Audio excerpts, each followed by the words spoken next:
Adventures in Spain, plus Red, to watch now on BBC iPlayer. How's things in Belfast? Bit mad? Yeah, a bit mad. Looks like there might be a new player in town. Tensions are high. We're policing an area that could explode at any minute. Coming here is an insult to this community. The new series of Blue Lights, coming soon to BBC One and iPlayer.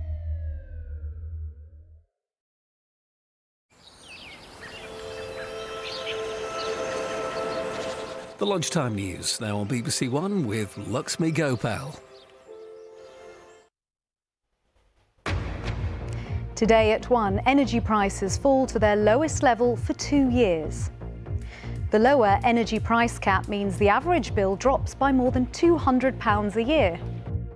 Hopefully, fingers crossed, things are going to start coming down now, which is going to make it a lot more manageable. Israel says it has pulled out of Gaza City's main hospital after a 2-week military operation. A new hate crime law comes into force in Scotland amid criticism from the likes of J.K. Rowling and Elon Musk.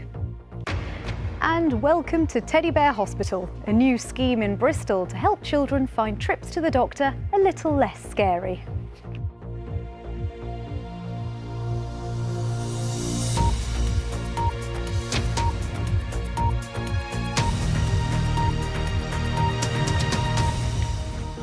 Good afternoon. Energy prices in England, Wales and Scotland have fallen to their lowest level for 2 years today, as the regulator's new price cap comes into force.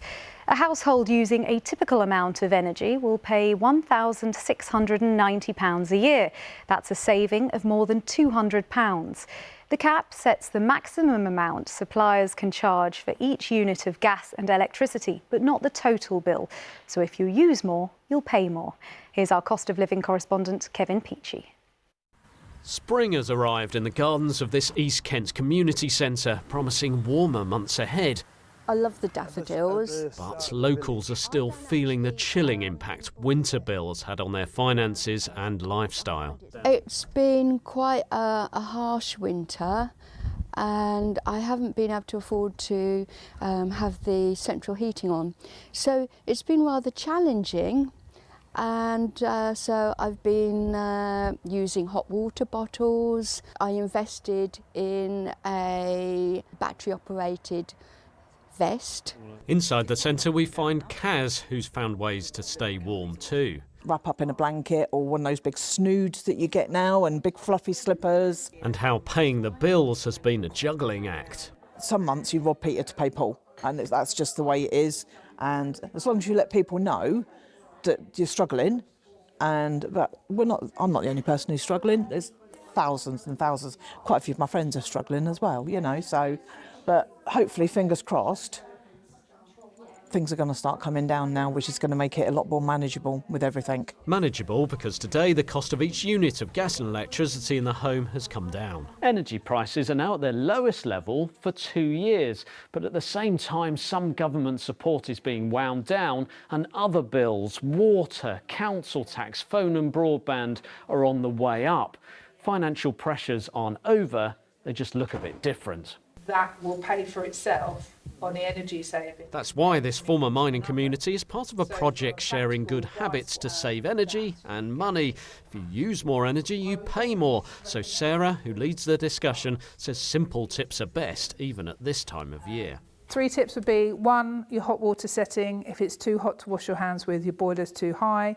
2, your drafts from your chimney to your windows and your doors, manage those drafts.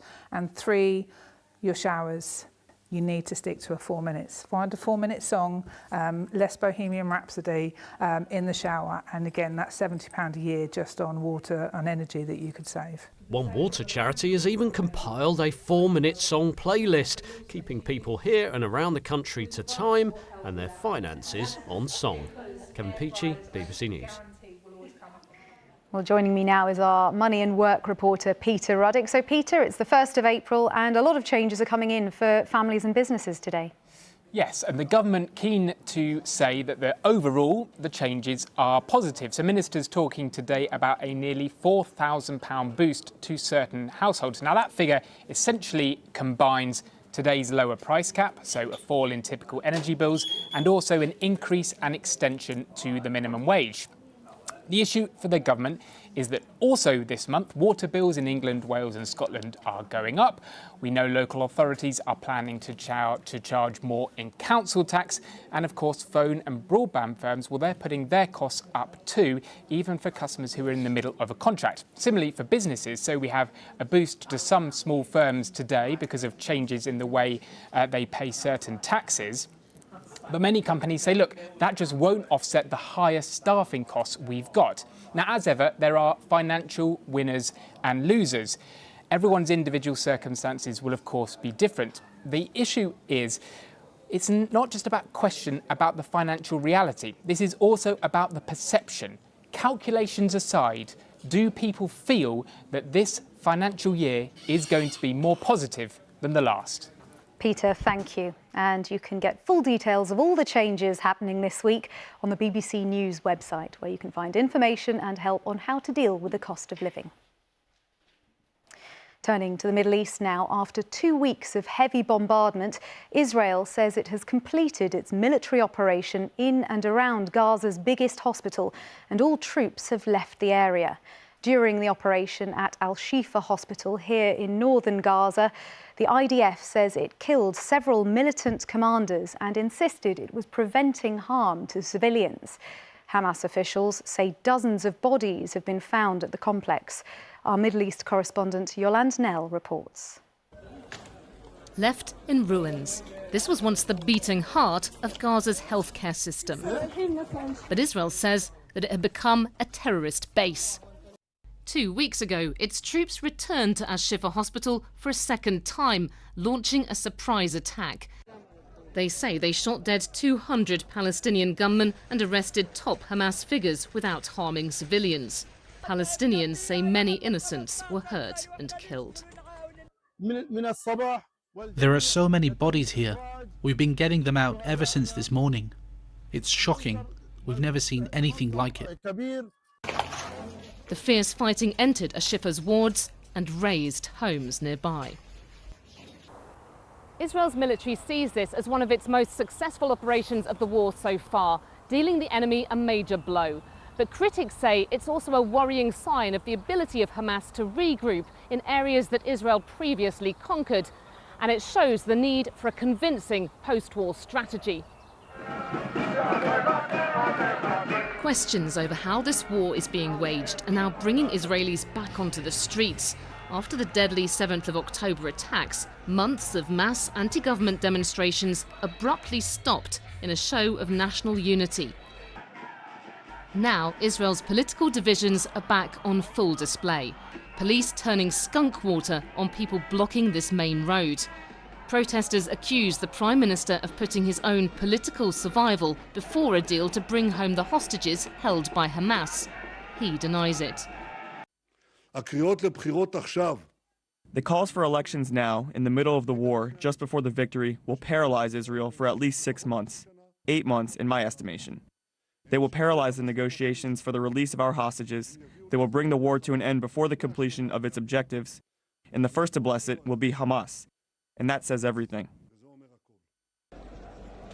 Back at Al-Shifa Hospital, Palestinians take in the latest destruction. The battle here is now over, but an end to Israel's longest and bloodiest ever war in Gaza still looks a long way off. Well, Yolande is live in Jerusalem for us now. Yolande, what's the latest? Well, this lunchtime we've got more and more reports coming through from Gaza City, and one of those which we can't yet verify is that 2 Palestinian doctors, actually a mother and her son, were among the bodies found at Al-Shifa Hospital. Meanwhile, here in Jerusalem, you've got Israeli anti-government protesters still camped outside the Israeli Parliament building. They say they're going to remain there until it goes into recess later this week. And we've got more reminders of how the fierce fighting in Gaza can potentially spread around this region. There are still exchanges of fire going on between Israeli forces and Lebanese armed groups across Israel's northern border. And the Israeli military says there was an aerial attack earlier on the Red Sea resort of Eilat with no casualties there, but an Iran-backed group in Iraq says it was behind that. Yolande Nell, live in Jerusalem for us. Thank you. A new hate crime law has come into force in Scotland today, with J.K. Rowling and Elon Musk among its critics. It's now a crime to act in a threatening or abusive manner with the intention of stirring up hatred relating to someone's age, disability, religion, sexual orientation or transgender identity. Well, let's get more detail on this from our Scotland correspondent, David Wallace-Lockhart, who joins us from Glasgow now. So, David, a controversial piece of legislation. What are the concerns? Yeah, that law comes into effect today, hence the big public information campaign encouraging people to report hate crime. But plenty of critics of this bill, some upset that biological sex is not one of the protected characteristics, concern from some in the police about what this means for workload and what it means for resources, and concerns about free speech, including from some very prominent critics like the Harry Potter author J.K. Rowling. She's concerned for how this will affect debate around transgender issues. She's taken to social media to say freedom of speech is at an end if the accurate description of biological sex is deemed criminal. Now, Scottish Government ministers are stressing that freedom of speech is baked into this legislation, and the First Minister, Humza Yousaf, defending it just earlier today. This kind of rising tide of hatred against people because of their protected characteristics in Scotland, having this hate crime legislation, protecting people, giving them that protection from hatred, while at the same time protecting people in terms of the freedom of expression, for me ensures that we've got a piece of legislation that will be enacted and implemented in a way that is absolutely balanced. Now, the Scottish Government are stressing that this law isn't just about clamping down on free speech. They're saying you can still say controversial things, you can still say things that offend people. It's about trying to stop the stirring up of hatred against those protected groups. We're talking about it today because this legislation, which was passed back in 2021, has just come into effect today. I suspect it won't be the last time we're talking about it. David, thank you. More than 250 patients a week in England may have died unnecessarily last year due to very long waits for a bed in A&E. That's according to a study of NHS figures by the Royal College of Emergency Medicine.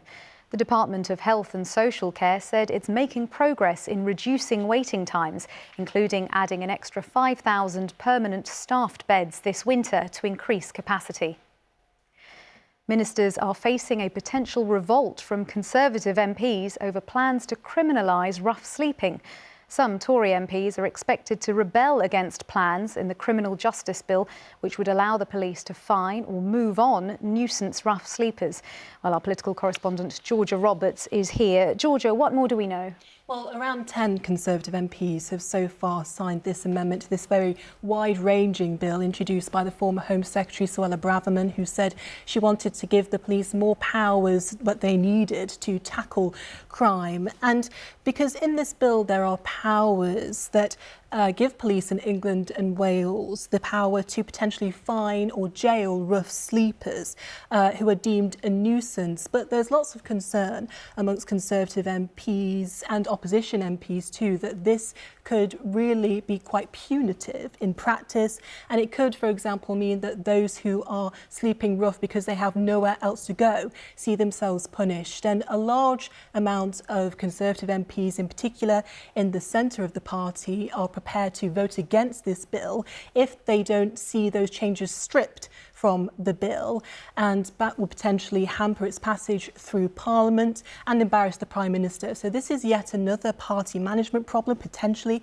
for Rishi Sunak. It would embarrass him at a time when lots of his own MPs are already questioning his authority. It's not the first time he's had difficulty with a big bill. It probably won't be the last. Now, the government says it's engaging with MPs in the usual way, and it also says that it's spent £2 billion tackling homelessness in the past couple of years. Georgia, thank you. The Turkish president has described his party's worst ever defeat in the country's local elections as a turning point. President Erdogan acknowledged that his AK party had lost ground and promised not to act against the national will. The main opposition party achieved its biggest victory in nearly half a century. It won in all 5 of the largest cities, including Istanbul. Salvage crews at the US port of Baltimore have removed the first section of the bridge that collapsed on Tuesday when it was hit by a container ship. 6 people working on the bridge at the time were killed. The Coast Guard said a section of the Francis Scott Key Bridge had been cut free and was being transferred onto a barge to be taken ashore.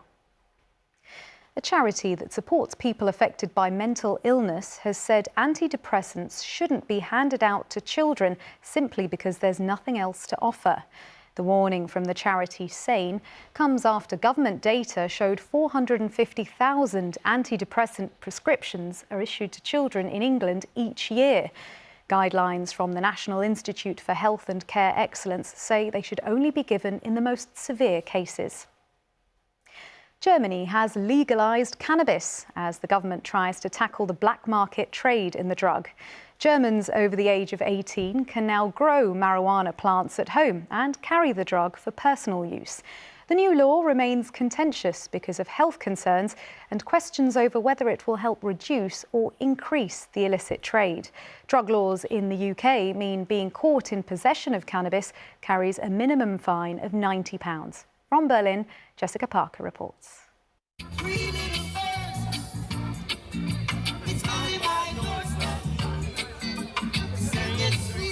It's out in the open. Adults in Germany can now possess up to 25 grams of cannabis in public, enough to make dozens of joints, and grow up to 3 plants at home. To deal with it, and that's... While people like Marcel are planning newly permitted cannabis social clubs. Not for tourists, though, just German residents.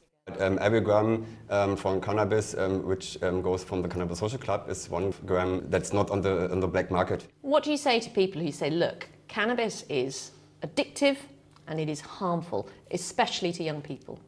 Everything have dark sides, and you have to know about the dark sides, and only when it's not illegal you can free talk about these dark sides.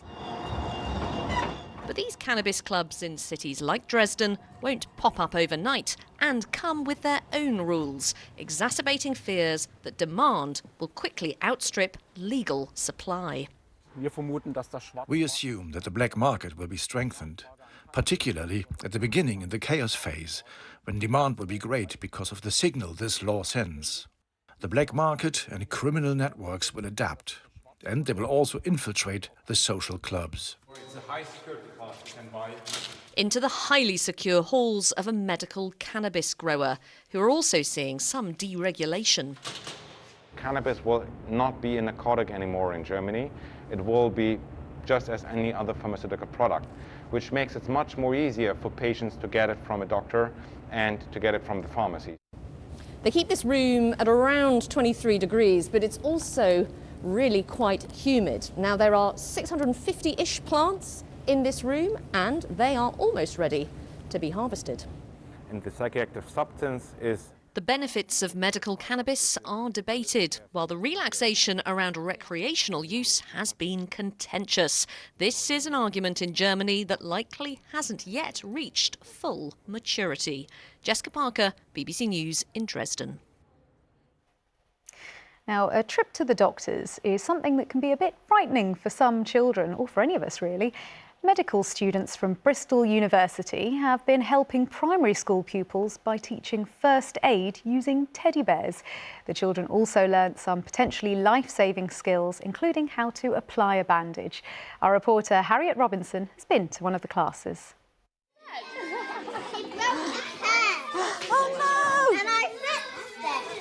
This is Teddy Bear Hospital, and these children are learning how to put bandages on their injured fluffy friends.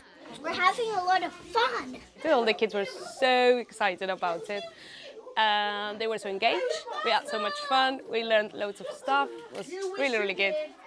The sessions are run by medical students from the University of Bristol to make any potential hospital trips a little less scary and to teach these Year 1 and 2 pupils some basic first aid. Teddies are useful just because it's something that children are really familiar with, and it's quite common in hospitals and doctors to maybe put your stethoscope on a teddy first to show a child that it's not going to be painful and what's going to happen before it happens to them. As well as learning how to put bandages on and make slings, they also get to listen to each other's hearts using a stethoscope and learn more about different parts of the body. I was listening to my friend Darlo's heart. I like doing that. Kate said they're told the children often go home and tell their parents all about what they've learnt. Although at the time it can sort of look a bit chaotic and like there's lots of things going on, I think they tend to actually pick up quite a lot from it. Hearts don't actually look like a normal heart. What do they look like? They're kind of looking like a blob. Did you learn how to put a bandage on? Were you good at it? Wrap it around. Nearly finished the bandage, you just put it back inside. Looks like we're in safe hands. Harriet Robinson, BBC News. Now, a burial crypt close to the resting place of Marilyn Monroe has sold for more than £150,000 at auction. The buyer, a US tech investor, said he had always dreamt of being next to the Hollywood star. One of the actress's dresses also sold for 8 times the asking price. Time for a look at the weather now with Darren Bett. Darren, it's the end of the Easter weekend, but also first day of April. Any April showers to come? Well, we got some today and there will be more to come as well. March was pretty wet for most of us, except actually in Scotland. And the weather pattern really isn't going to change a great deal through the rest of the week, through the next few days. We're going to keep colder air and a northeasterly wind in Scotland. Much further south, it's a southwesterly wind. That brings milder air, of course, but this is where all the rain is going to come from the southwest. Now today though, we have seen some sunshine around, but we're starting to see a few showers beginning to break out, for example here in Oxfordshire, and those showers follow the rain that's continuing to move very slowly northwards. That rain still affecting southern Scotland, northern England, perhaps Northern Ireland for a while. That's going to peg back the temperatures here. Further south we're seeing the sunshine, but there will be more showers breaking out. Some of these will be quite heavy, temperatures reaching 14 or 15 degrees at best. Those showers that do develop in England and Wales, a lot of them will fade away this evening, but we'll keep some showers running eastwards across southern counties of England. And the rain further north moves away from Northern England and from Northern Ireland, coming to rest in Scotland. And the lowest temperatures tonight are likely to be in the northeast of England. After a chilly, wet day, the cloud then breaks as we head overnight. Still got some showers first thing in the southeast to run away. We'll keep a bit of rain in Scotland, particularly in the northeast. Otherwise, some sunny spells for a while tomorrow. Then the cloud builds up and we get the April showers developing. A scattering of showers ahead of some rain coming into the southwest during the afternoon. Temperatures are likely to reach 14 or 15 degrees more widely through the Midlands and eastern parts of England, but again it's colder in northern and eastern areas of Scotland. That rain that's coming into the southwest though is on that weather front there. That's going to push northwards during Tuesday night, and on Wednesday we're left with low pressure over the UK, so that means more wet weather in store. And we're going to find these showers or longer spells of rain moving northwards across England and Wales on Wednesday into Scotland and Northern Ireland. Southern parts of England and Wales may well cheer up a bit in the afternoon with more sunshine. That in turn will give those temperatures a boost. But look at the temperatures in Scotland. We've got some rain, we've got that northeasterly wind, and that of course is keeping it colder. Now these are the upper level winds. This is the jet stream pattern. This is going to be the story really over the next few days. And with that sort of pattern of the jet, you pick up these areas of low pressure and these weather fronts and move them up from the southwest and bring rain northwards. And that's going to be the story again as we head into Thursday. Bit of rain still across northern Scotland in that colder wind. Another band of rain comes up from the south, followed by some showers, and then more rain comes into southern parts of England and Wales. Those temperatures not changing too much. Again, it's milder across England and Wales, but those temperatures will be lower in that colder wind in northern and eastern Scotland. Luxmy. Darren, thank you. And that's the BBC News at 1. The next bulletin on BBC One is at 6 o'clock this evening. And of course, you can keep up with all the latest developments on the BBC News website. But now it's time to join our colleagues for the news where you are. Goodbye.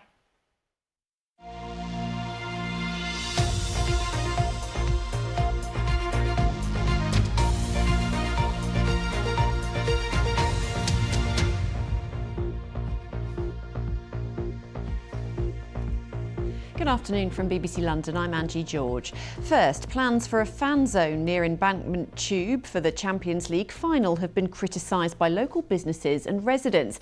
It could see the area between Westminster and Blackfriars Bridges shut on June the 1st for up to 30,000 people. A warning, Thomas McGill's report contains some flashing images. Enjoying the great game back in 2021 at the Euros fan zone in Trafalgar Square. But beyond its walls, things turned nasty as fighting broke out, causing damage to properties and some businesses. It's a great sport. Now there's concern it could happen again in June at the Champions League final. A fan zone is planned here at Victoria Embankment Gardens off Villiers Street. But businesses say it's the wrong location for an event that's expected to attract up to 30,000 people.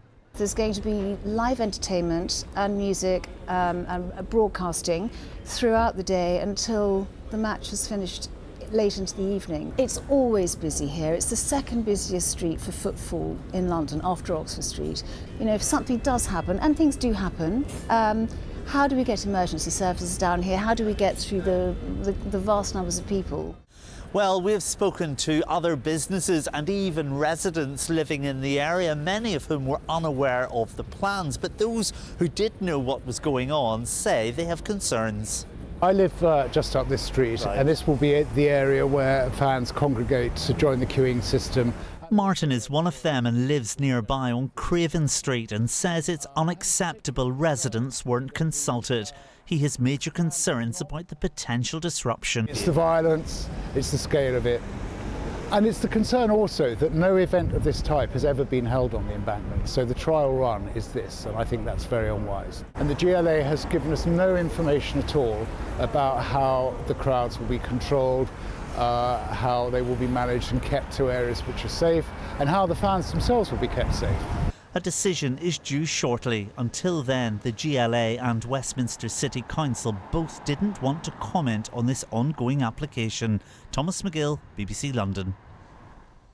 Patients of the Children's Gender Clinic at the Tavistock Centre in North London are being transferred to new clinics from today.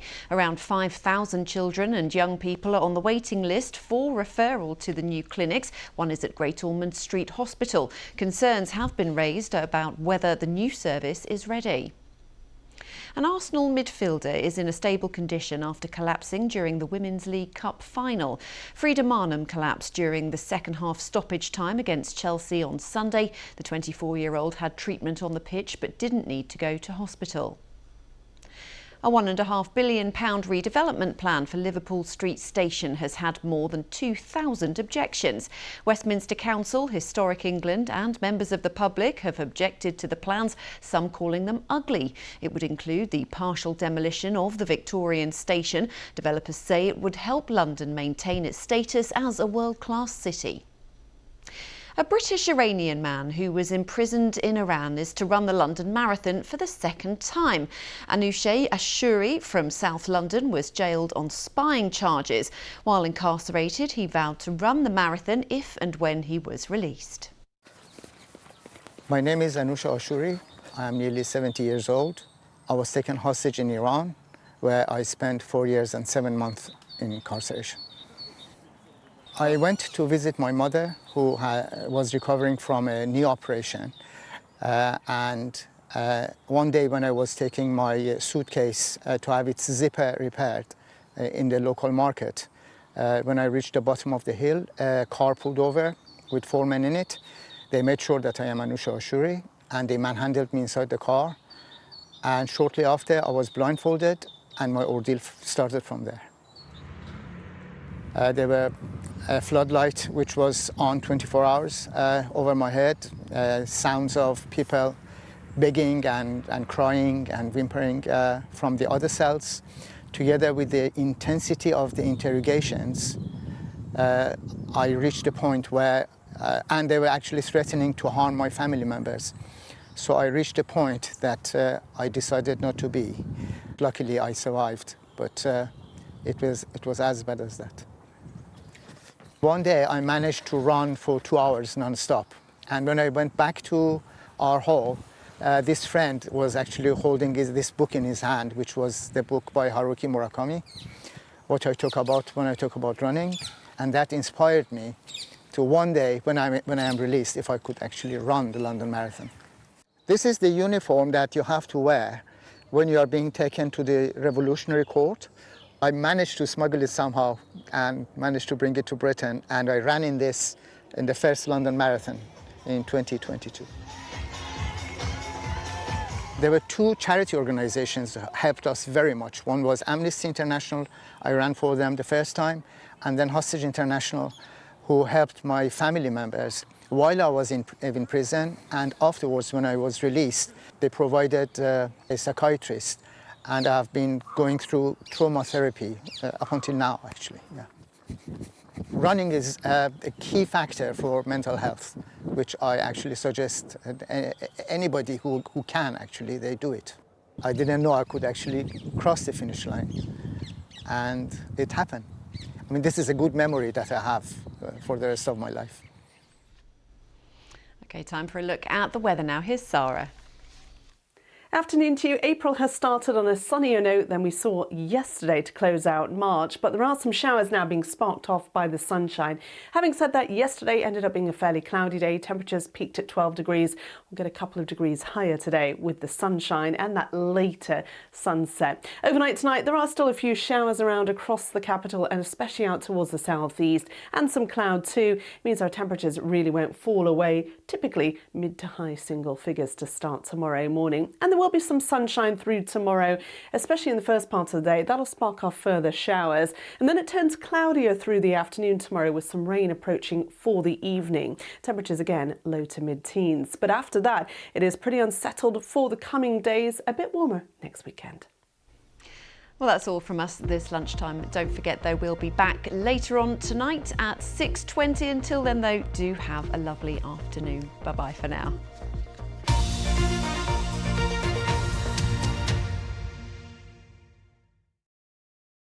If you don't get away, you just become what everybody already thinks you are. Dante, oh no, you just